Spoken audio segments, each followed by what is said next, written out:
Okay, hold on. Before we start off with our new format, I have one thing to say. Well, I probably have a lot of things to say right now, but I just want to say a huge thank you to everyone who welcomed me back last Saturday, my return to YouTube. The response and how quick it was as well was just really heartwarming and slightly overwhelming. There were people commenting that didn't even recognise, and they were going, "Yeah, he's back," and I'm like, "Were you again?" But anyway, thank you, really. It means so much that I was missed and that you're so happy I've come back. Now, let's get back on with it.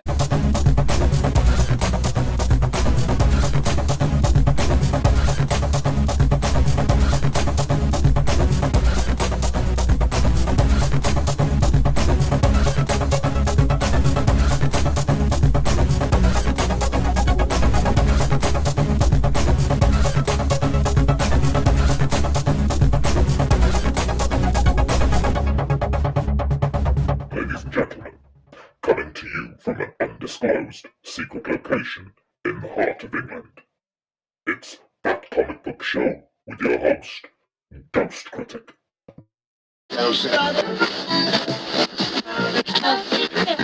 To cut or not to cut? That is the question.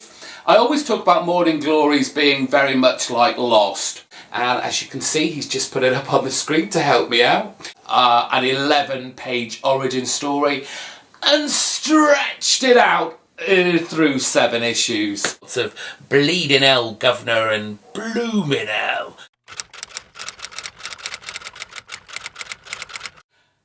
Good evening, my name's GhostCritic, and this is last week's news.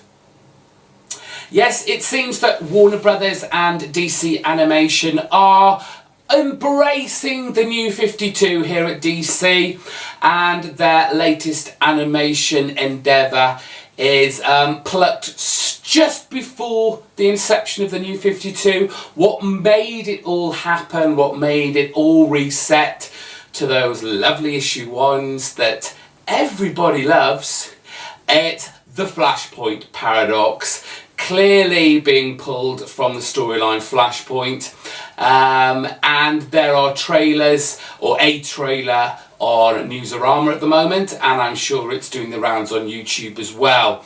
It does make this reader wonder what is to come after. Have DC Animation got any thoughts about bringing their new DC 52 universe to the animated world? Will we see a Swamp Thing animated film? Will we see a Animal Man? Justice League Dark? John Constantine? It's interesting, isn't it, what they could be doing? I think I might be dreaming now.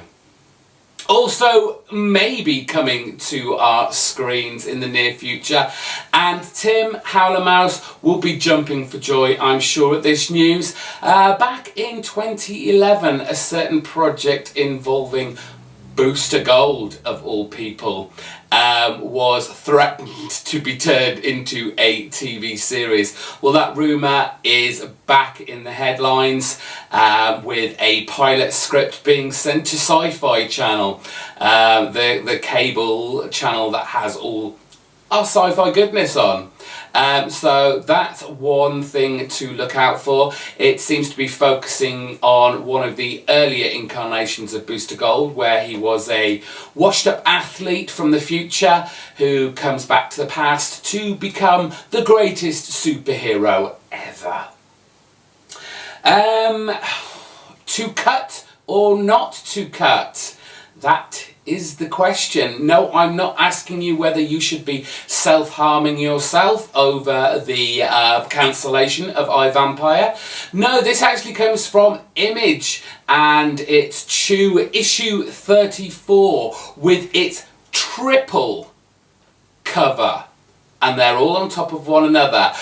What you're meant to do in this Chew gimmick cover is cut them into kind of like straight lines, because there's 3 faces behind each other and you can interchange them all. Just go out and buy 2 copies so you can cut one and you can leave one pristine.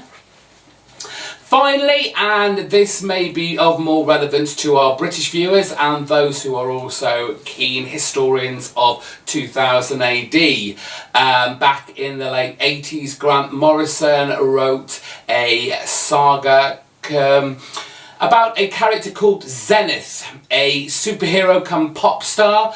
It was his biting satirical wit at the generation gap and the Conservative government that was currently in power. This is the first time it's going to be collected all in one edition and is coming at the beginning of July. I do remember reading this series back in the late 80s, and it's well worth probably another good look and a good read of that. So, for today, this is your news from last week.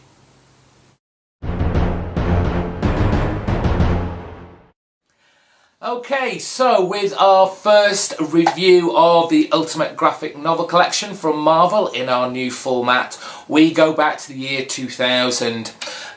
We go with Brian Michael Bendis writing the book, and we've got Mark Bagley on artwork, a team that took this title 111 issues uninterrupted together before Mark Bagley went off onto other projects.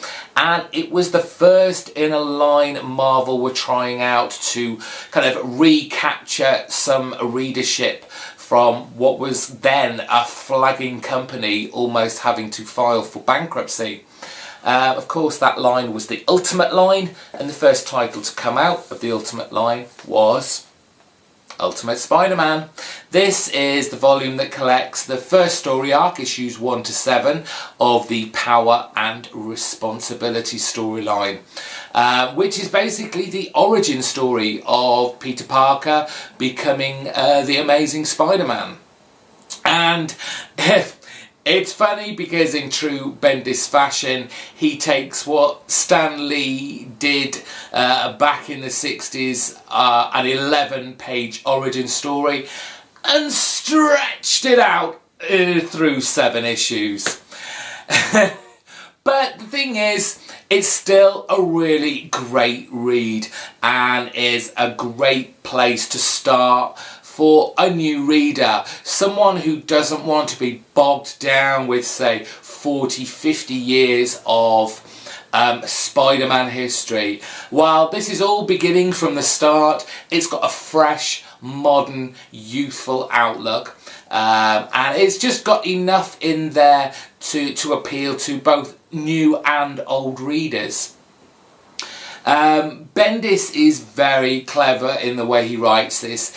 He certainly keeps the solid kind of structure and foundations of what was the original Amazing Spider-Man universe, but throws in a few kind of twists and modern reworkings to the tale.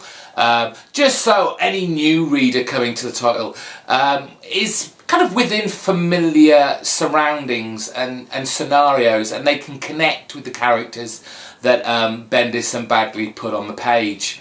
Like I said, the foundations are there. He doesn't change things that dramatically, so we have the class school trip where he gets bitten by the radioactive spider. We have him with his kind of prototype costume going to the wrestling arena to make money, but there's a little twist there on why he has to make this money. Obviously, you can't have the origin of the Spider-Man without the death of Uncle Ben. Again, a little reworking there, but the premise and the impact is just the same. And of course, finally, there is the birth of Green Goblin, who now takes on this more larger-than-life persona and has a more demonic, demon-like aspect to his character. just a great starting point for anyone who, like I said, doesn't want to, you know, trudge through years and years and years of the kind of regular Spider-Man universe and come to something fresh. And I came late to the Ultimate Spider-Man line, very, very late. In fact, it was probably almost ending. So I picked it up all in trade until the second volume came out, which they called Ultimate Comics Spider-Man. And of course, we now have our new Ultimate Spider-Man in the guise of Miles Morales.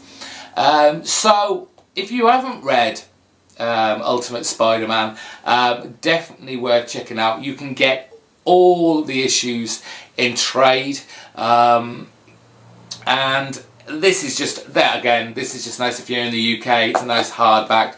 It's got some lovely, interesting extras in the back. So you have a kind of origins of the Ultimate Marvel Universe. Then they give you kind of like a variant cover of issue 2 done by Jay Lee, and they have this kind of ultimate graphic novel gallery, which shows us what the regular Spider heroes and villains look like, and then their kind of ultimized version.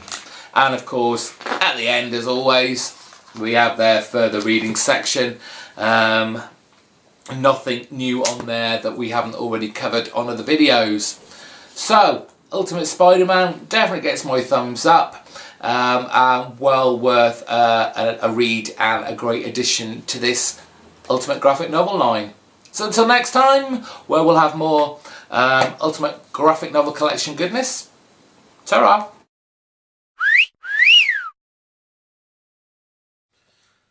Oh...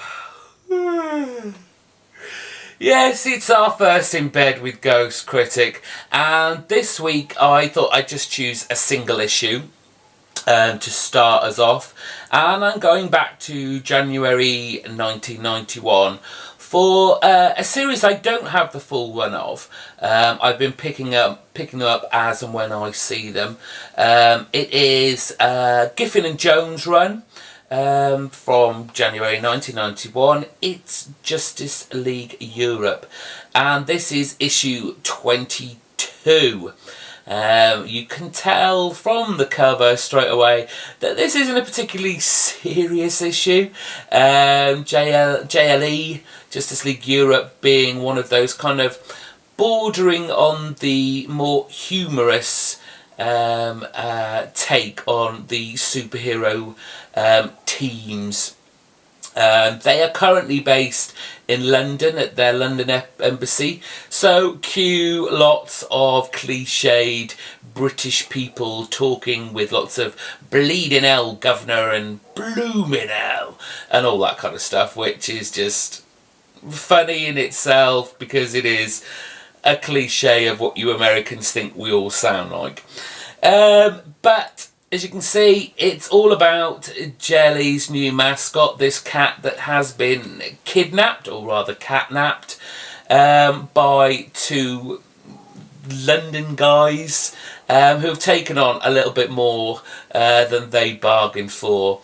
It's humorous that their ransom note is only asking for about £10,000, which must have been a huge amount of money back in the early 90s, because it just sounded like such a small amount.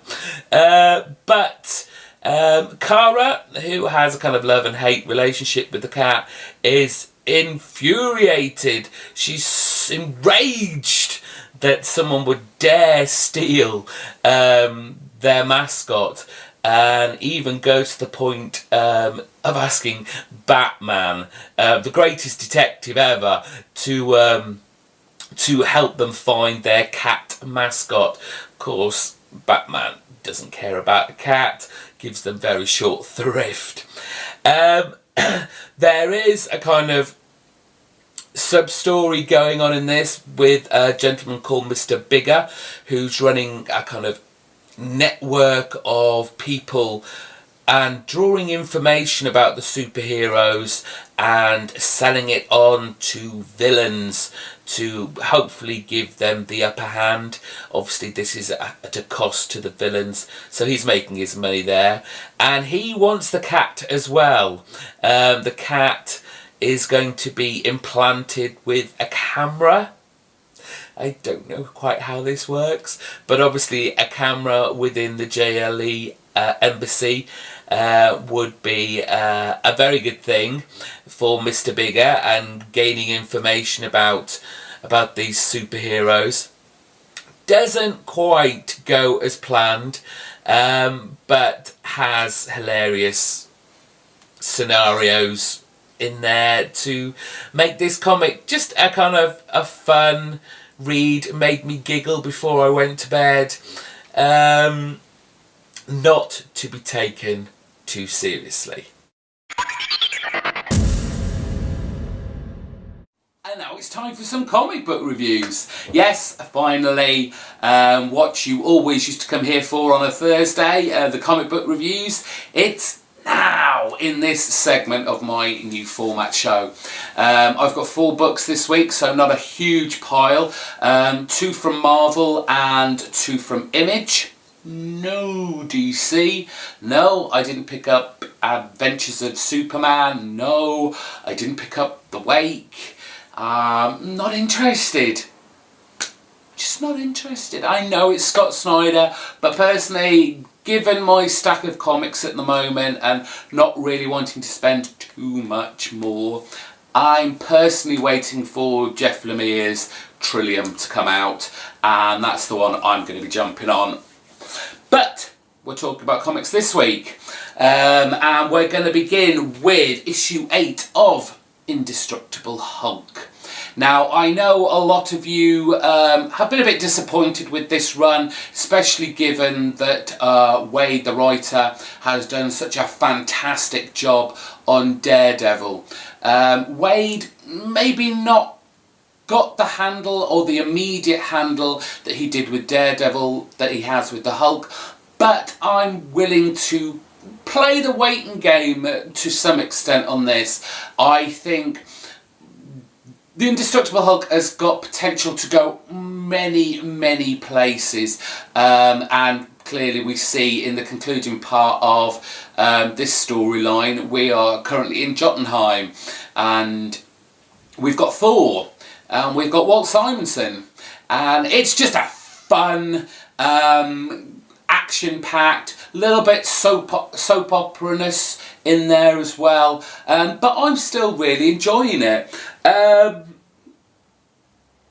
Yeah, we've come to the final part.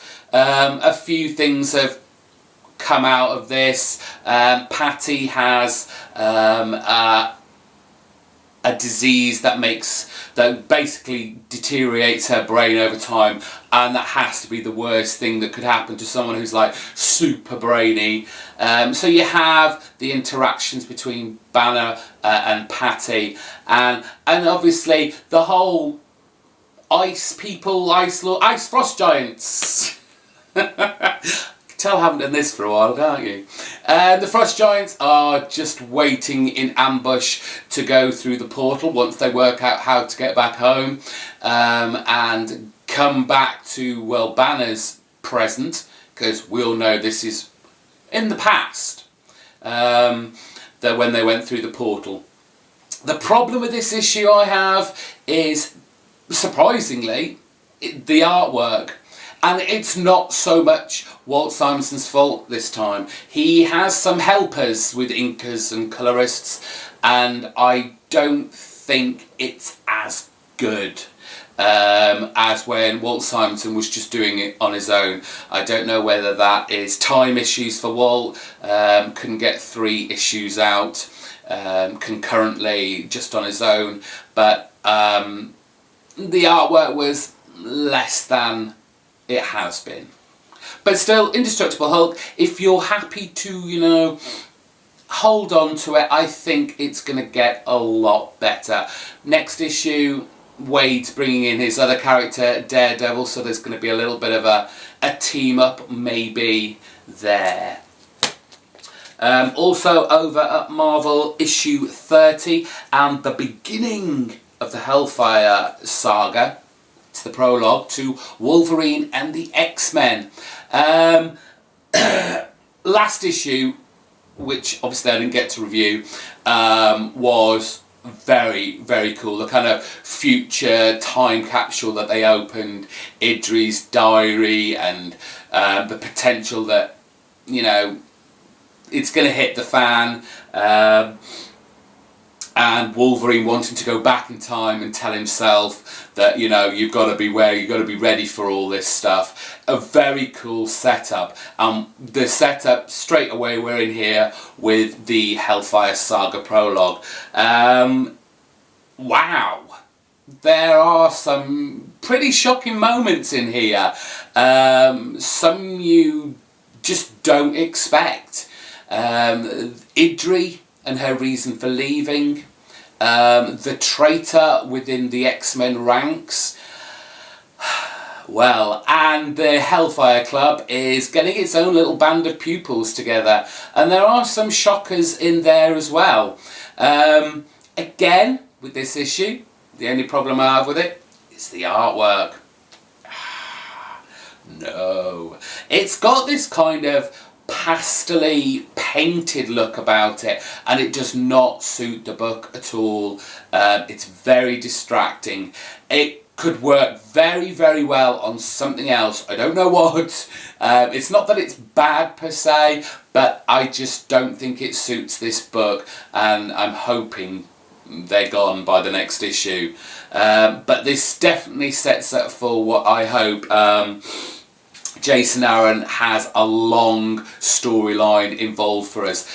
He's played it very much for laughs. There's been a lot of humour in there, and while there is still elements in this issue, I'm hoping Aaron takes the story and the characters to a more serious place, and that this saga does have some sort of repercussions for our characters, and like I said, to play it just a veering more on the serious side.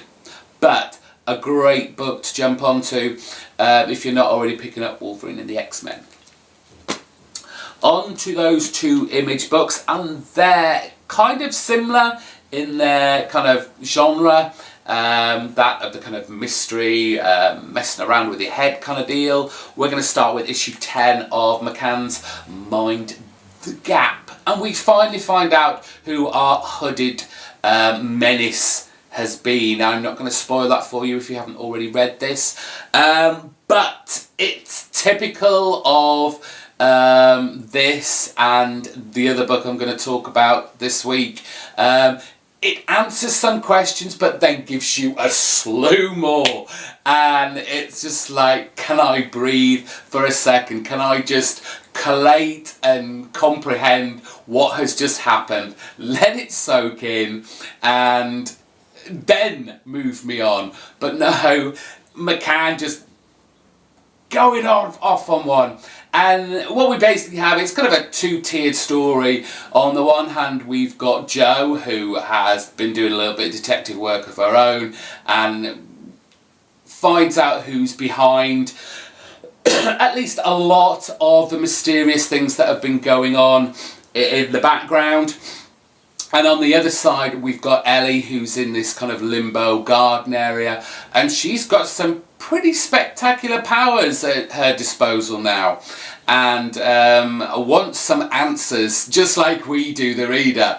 And she decides to give the psychiatrist a good going over within the garden. This book has been kind of like almost, should I keep it or not? I don't really care a great deal about a lot of the characters. I'm not sure I care if Ellie wakes up out of her coma or not, and it just makes me wonder if it's worth keep going with it. But there is something, and McCann does it obviously so well, that he just draws you back and is like, I've got to read the next one. I've got to know what he means by that, or what the answer to that question is. So he's clever in that respect, and they're still going to get my money probably month after month. There's some interesting plot twists that what has happened to Ellie may have happened several times before. And the whole thing, I mean, I always talk about Morning Glories being very much like Lost, the TV show. I'm starting to get the feeling from this and the impression that Mind the Gap is very much like the TV programme Heroes, where you have these bunch of characters who are basically being manipulated as pawns in some higher mysterious coven or cult of people to their own ends. So I'm kind of getting that feeling from this book now, which is kind of a good thing. Heroes was good for a couple of series. But it's okay. I'm going to keep reading it. We'll see how it goes. Finally for this week, and we've just spoken about it, it is of course Morning Glories, and we're on to issue 27, and it's another double-sized special issue to kick off season 2. Now, I love Morning Glories. This is a great book. I would not recommend you jumping on. I don't think there's a single issue of Morning Glories that I would suggest you jump onto. You just have to go from the beginning or you will be completely confused. There's a very cute backup story that tries to explain what has happened in the first season. It does that whole, the artist has kind of infantilized, made them look like kids, like little baby kids, like the X-Babies, but a little bit older. It's that kind of artwork, and done the whole kind of what has happened in the first season, a kind of a brief overview, and I still don't think that would help you jump onto this book, but do go. The first 2 trades are definitely out, so jump on with those and get immersed in the Morning Glories kind of myth and saga.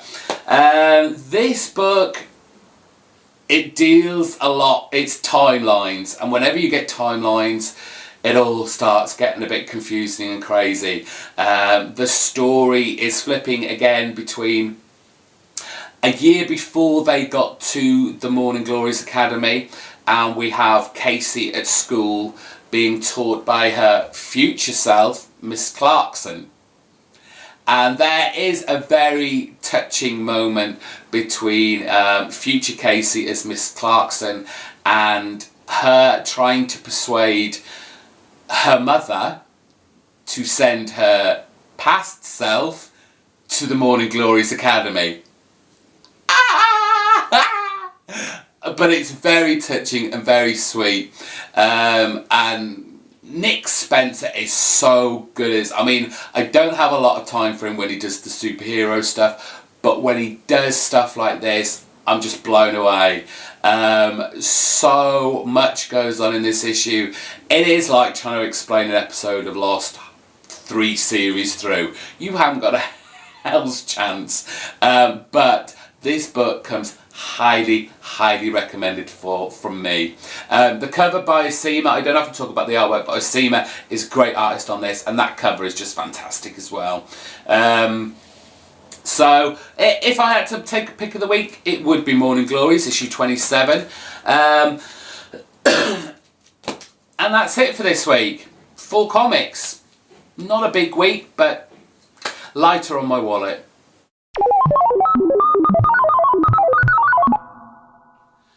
So this week's shout out goes to, well, I've got one guy up here, Red Vitamin Blue, but it's actually a whole number of people within our community. You may remember last year we did as a comic book YouTube community crossover event. We all took an issue of The Watchmen and did our own little separate reviews. Well, Agent 42Q has done one for this year, and as you can see, he's just put it up on the screen to help me out. He's kicking off this year's crossover event with a number of community members reviewing Marvel's Dark Phoenix Saga. So definitely go and check out these videos.